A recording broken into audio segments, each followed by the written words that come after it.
Hey, don't look at me that way. Who are you to judge me?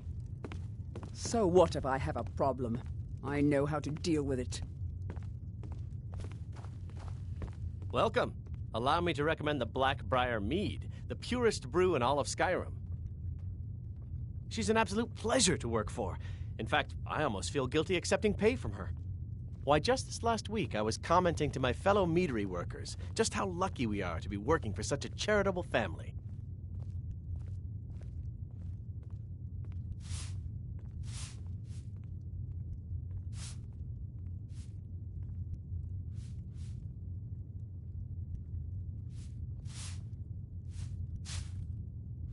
Okay, look.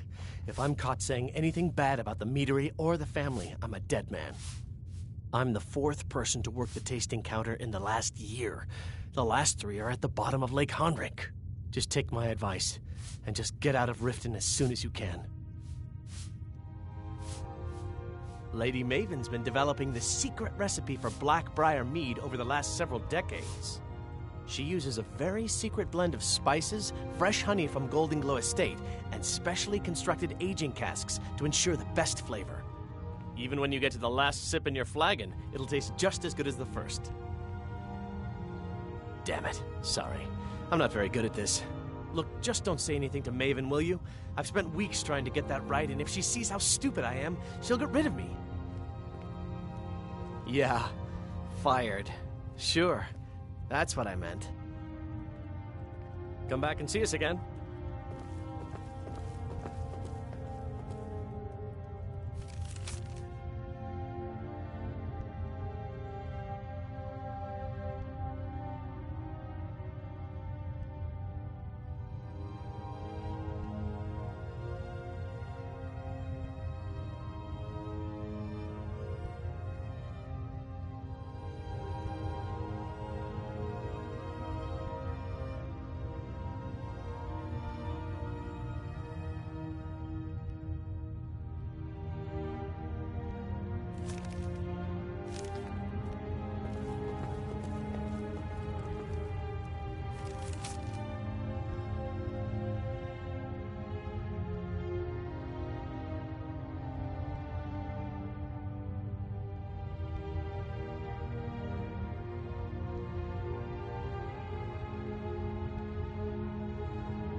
Welcome. Allow me to recommend the Blackbriar Mead, the purest brew in all of Skyrim.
I'm the brewmaster around here.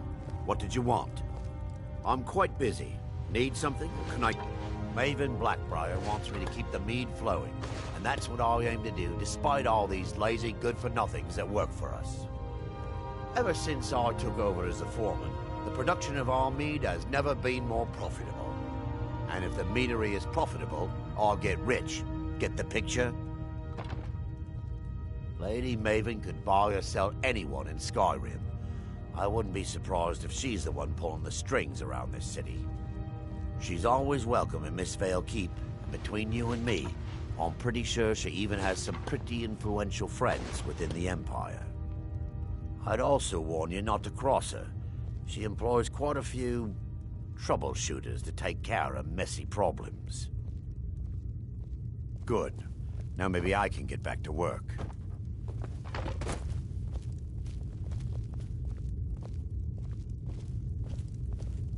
You look like you could use a drink. What do you say to some cheap mead? No, friend. You've got it all wrong. I'm not selling cheap mead. I'm selling good mead for cheap. Blackbriar mead. I sell cases of it for half of what the inns and taverns pay through the meadery. All I need is someone to deliver it for me. If anyone saw me leave Riften, they get suspicious. I need someone to take this small keg of Blackbriar mead to Wilhelm at the Wilhelmer Inn in Iverstead. Drop it off, and he'll trade you something for the delivery. Keep it as payment for the legwork. Oh, and if you bump into Indaryn from the meadery, keep your mouth shut. He'd write us out in a second. Good. Now get going. Sure. How do you think I get my hands on the good stuff and offer it so cheap? You think old Maven is just giving it away to anyone? Good thing she makes so much money. Makes it easier for merchandise like this to fall through the cracks. Nothing but the best. Blackbriar mead, fresh from the vat. Best of all, you don't have to pay the ridiculous prices Maven charges. So what do you say to that? Suit yourself. If you change your mind, I'll be around.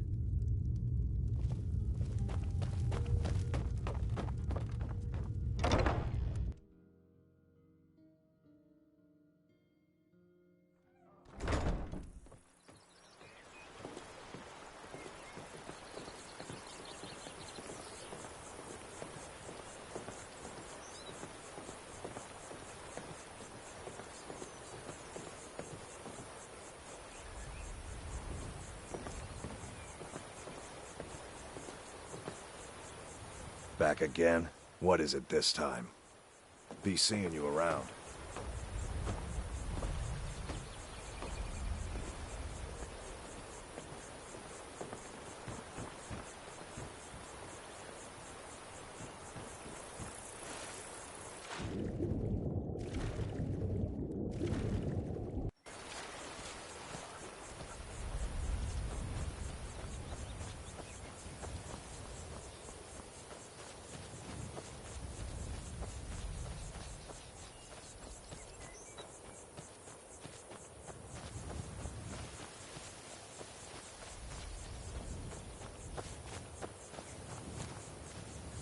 I'm glad you're here. This is the headquarters of the Nightingales, cut into the mountainside by the first of our kind. We've come to seek the edge we need to defeat Mercer Frey. If you'll follow me, I'll try to explain on the way.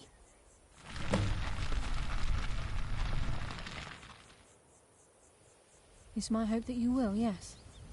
This way, please.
I think we can trust Carlia. Let's see what she's on about.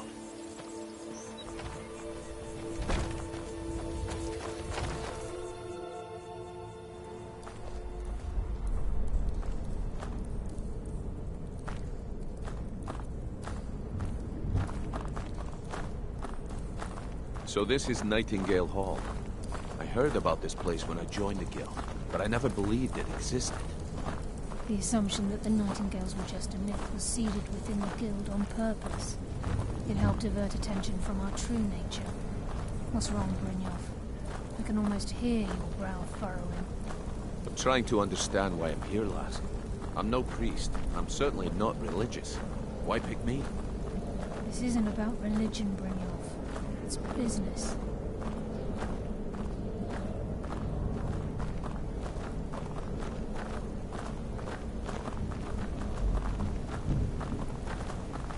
This is Nightingale Hall.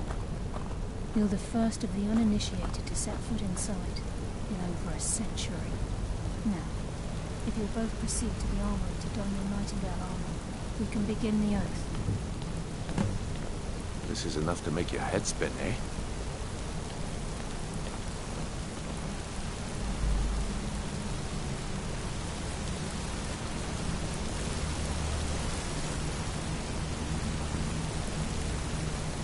Time's wasting, and Mercer's still out there. Let's get this show on the road.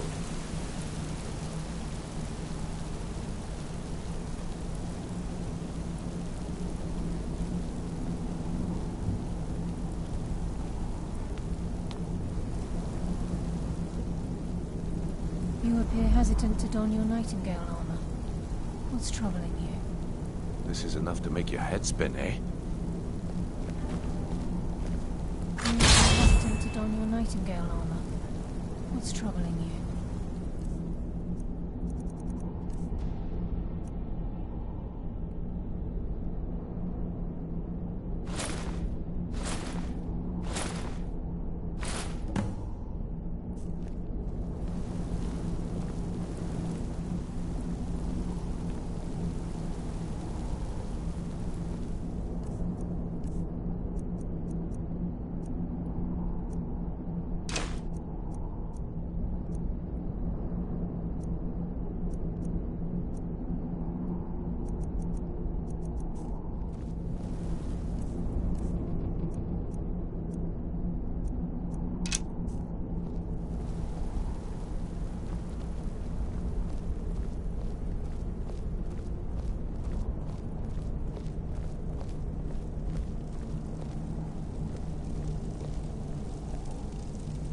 Okay, lass. We've got these get-ups on.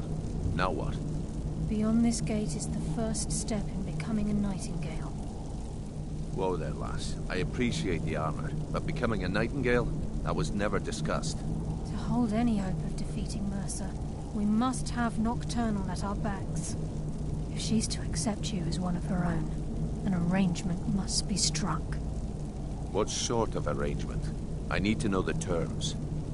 The terms are quite simple, Brynjolf.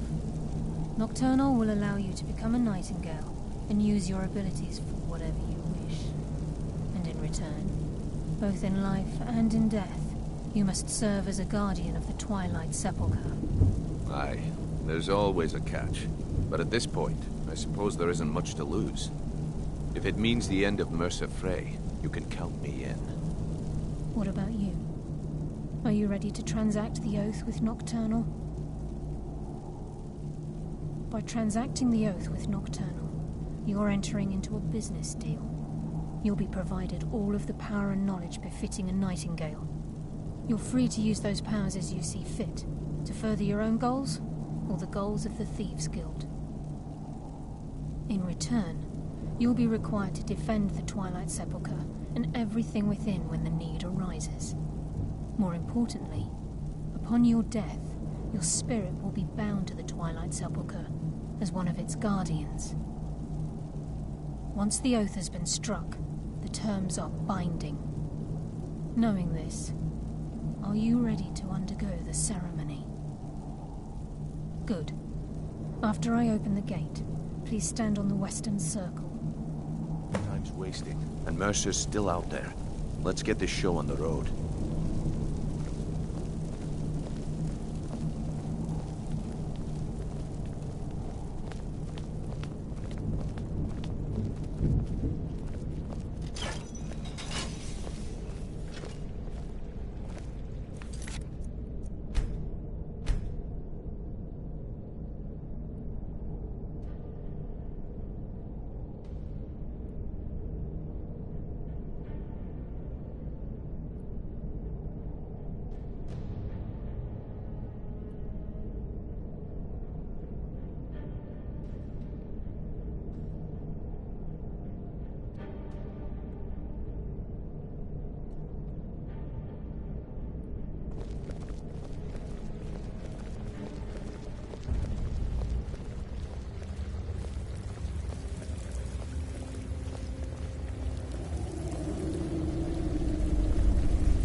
I call upon you, Lady Nocturnal, Queen of Murk, and Empress of Shadow.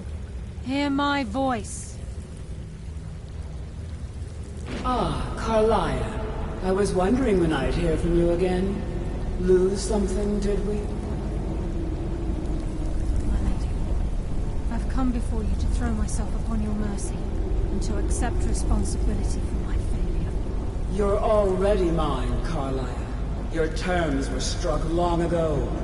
What could you possibly offer me now? I have two others that wish to transact the oath, to serve you both in life and in death. You surprise me, Carlia. This offer is definitely weighted in my favor. My appetite for Mercer's demise exceeds my craving for wealth, Your Grace. Revenge. How interesting. Very well. The conditions are acceptable. You may proceed. Lady Nocturnal, we accept your terms. We dedicate ourselves to you as both your avengers and your sentinels. We will honor our agreement in this life and the next until your conditions have been met. Very well. I name your initiates Nightingale, and I restore your status to the same, Carlisle. And in the future, I'd suggest you refrain from disappointing me again.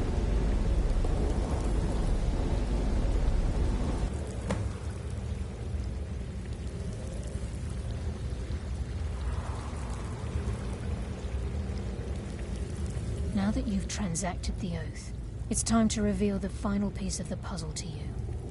Mercer's true crime. Mercer was able to unlock the Guild's vault without 2 keys because of what he stole from the Twilight Sepulchre, the skeleton key. By doing this, he's compromised our ties to Nocturnal, and in essence, caused our luck to run dry. Well, yes, but the key isn't only restricted to physical barriers. All of us possess untapped abilities, the potential to wield great power securely sealed within our minds. Once you realize the key can access these traits, the potential becomes limitless.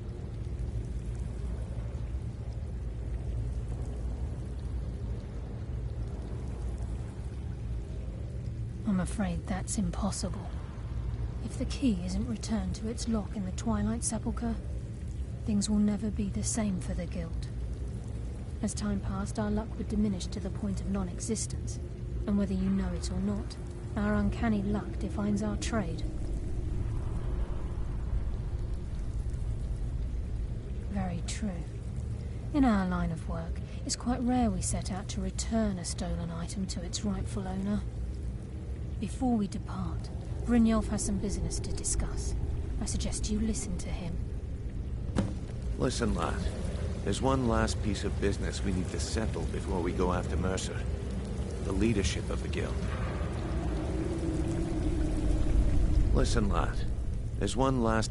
Carlia and I had a long discussion before you arrived here. Thanks to your efforts, Mercer's treachery has been exposed. After we deal with him, all that remains is restoring the Guild to its full strength. As a result, we both feel that you have the potential of replacing Mercer as leader of the Thieves' Guild. I've been at this game a long time, my friend. A long time.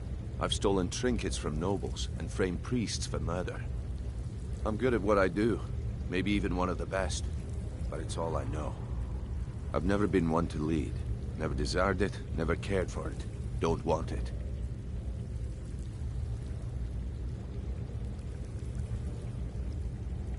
Well, we have a bit of an errand to run before your coronation, so don't get sentimental on me now. Then it's decided. When this is all over and Delvin's contacts assure me that we've regained our footing in Skyrim, we'll handle the details.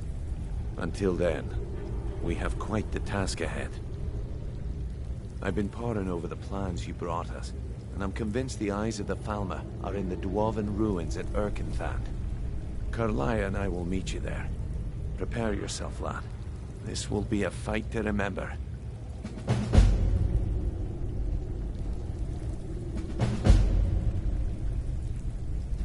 If you would have asked me that yesterday, I'd have said no, but now I think our chances have improved.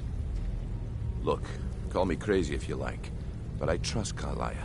I don't think she'd lead us down a suicidal path. Besides, I'd rather die with some of Mercer's blood on my blade than spend the rest of my life regretting that I ran the other way. Aye, and some of what Carlia said is starting to make sense. Mercer may have damaged our reputation and raided our coffers, but this goes well beyond even his twisted form of larceny.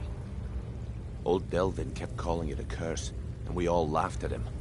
Looks like the joke's on us. Until next we meet, lad.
Sorry, lad.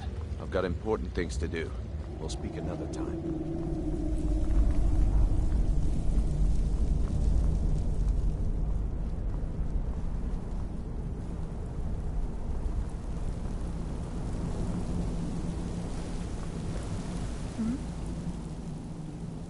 She's the mistress of night and darkness, and the patron of every thief in Tamriel.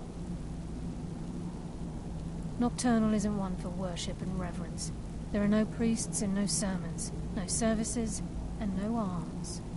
She influences our luck, and in return, demands payment. You're closer to understanding than you realize. The only difference is she doesn't demand payment in the traditional sense, and sometimes the cost can be quite high. Whether you know it or not, Nocturnal dictates how well we perform as rogues.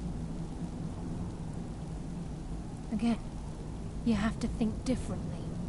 Haven't you ever noticed how our luck behaves? Like a novice picking an impossible lock, or a blind man suddenly turning to face you as you reach for his pocket. It's through these subtle means that Nocturnal influences us. Nocturnal's whim is the greatest mystery to everyone. There have been volumes written on the subject. Does she exact payment when we die? When we suffer? Does she revel in our misery? No one knows.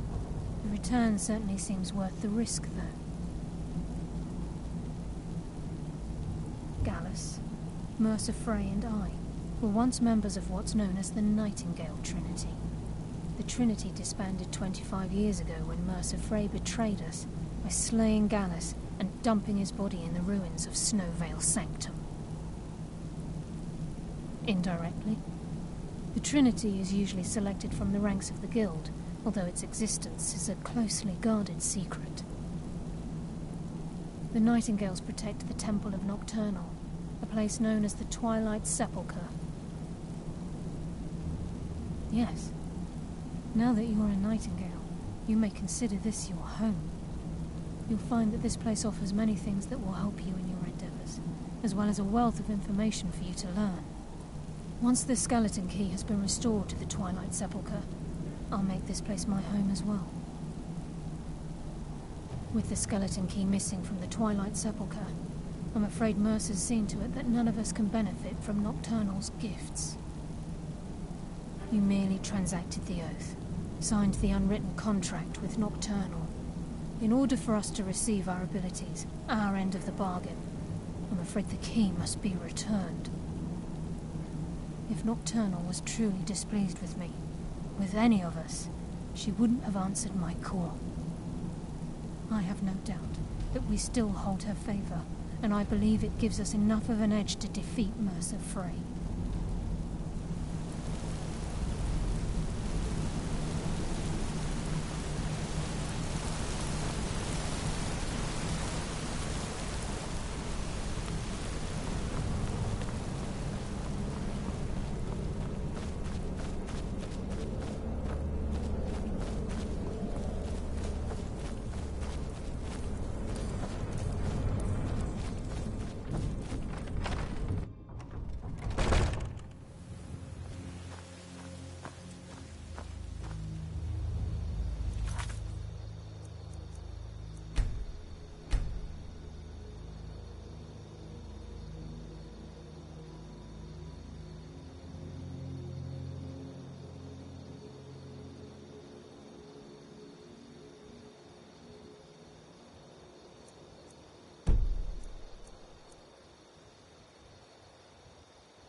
Heard they're reforming the...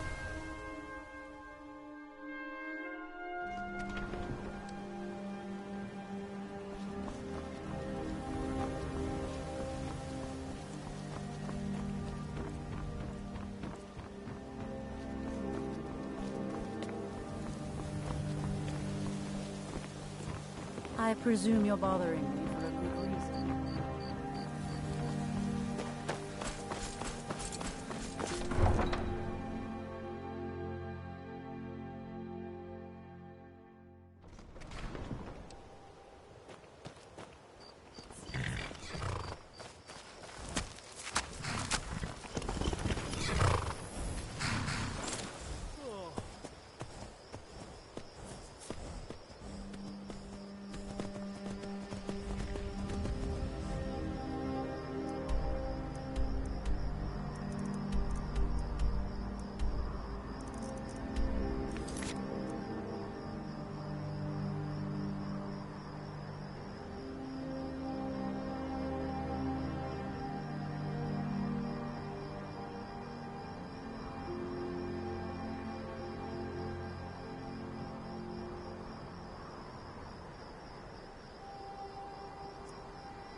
enough of this!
Hold it.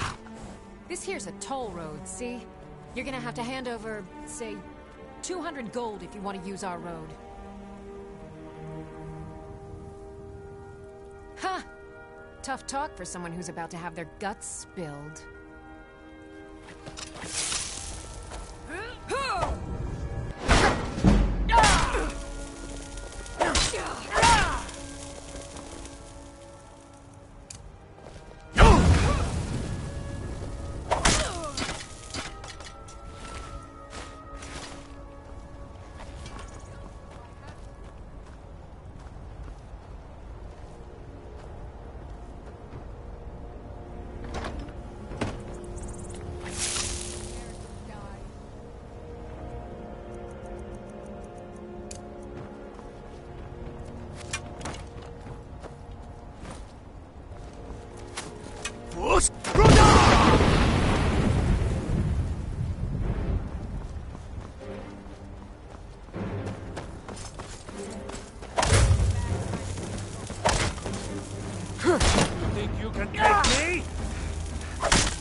Los Rudos!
Ugh.